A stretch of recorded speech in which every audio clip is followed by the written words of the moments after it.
Doctor Yunus Narendra মোদির দ্বিপাক্ষিক বৈঠক হতে পারে নভেম্বরে। সম্পর্ক ভালো করার তাগিদ অনুভব করছে ঢাকা এবং দিল্লি দুই পক্ষই। মঙ্গলবার পররাষ্ট্র মন্ত্রণালয় এক সংবাদ সম্মেলনে এসব জানিয়ে পররাষ্ট্র উপদেষ্টা তৌহিদ হোসেন বলেছেন, পাকিস্তানের সঙ্গেও সম্পর্ক এগিয়ে যাবে, তবে 1971-এর কথা মাথায় রেখেই। জাতিসংঘ সাধারণ পরিষদ অধিবেশন থেকে ফিরে প্রথম আনুষ্ঠানিক সংবাদ সম্মেলন পররাষ্ট্র উপদেষ্টার।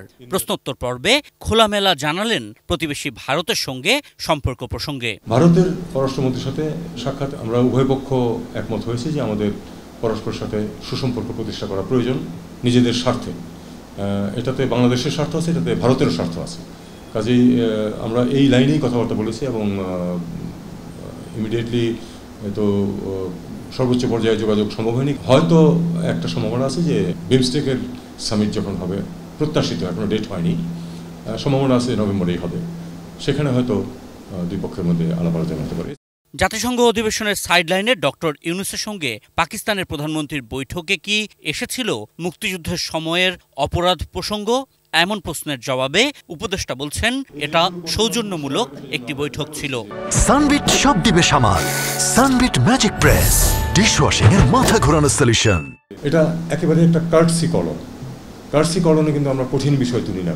কিন্তু যেটা বলছিলাম যে যখনই আমরা সামনাসামনি বসবো আলোচনার টেবিলে, তখন কিন্তু ইস্যুসটা থাকতে হবে। পাকিস্তান যদি এই সাহসটুকু দেখায়, পাকিস্তানের কোনো সরকার, যে তারা আসলে যে এখানে যে ঘটনাটা ঘটেছিল সেটাকে তারা উদ্ধৃত করে এবং বলে যে আমরা এই জন্য আন্তরিকভাবে ক্ষমা প্রার্থী, এই কথাটা যদি বলে, সম্পর্ক স্বাভাবিককরণ এবং সহজ রাখা অনেক সহজ হয়ে যাবে।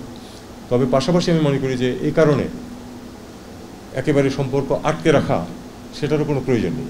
পররাষ্ট্র উপদেষ্টা জানালেন, ছাত্র জনতার অভ্যুত্থানের পরে ঢাকায় প্রথম ভিভিআইপি ভিজিট নিয়ে মাত্র 4 ঘন্টার জন্য, কিন্তু সম্পূর্ণ অফিসিয়াল সফরে 4 অক্টোবর ঢাকা আসছেন মালয়েশিয়ার প্রধানমন্ত্রী।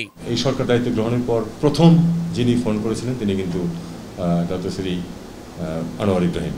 আরও বড় ভিজিটের আয়োজন করতাম, কিন্তু উনি বলতেছেন না, আমি এখনই আসবো, এসে ওনার সাথে দেখা করে যাব। এক প্রশ্নের জবাবে উপদেষ্টা বললেন, ছাত্র জনতা যে দায়িত্ব দিয়েছে সংস্কার কমিশনগুলোর রিপোর্টের ভিত্তিতে তারই রোডম্যাপ হবে, আর রোডম্যাপ বাস্তবায়নের পরপরই ক্ষমতা ছাড়বে বর্তমান অন্তর্বর্তী সরকার। এটা যখন আমরা রোডম্যাপটা ঠিক করতে পারবো, তখন রোডম্যাপের মধ্যে সবচেয়ে দীর্ঘ সময় যেটা লাগবে বলে মনে করা হবে ওইটুকুই হলো লিমিট।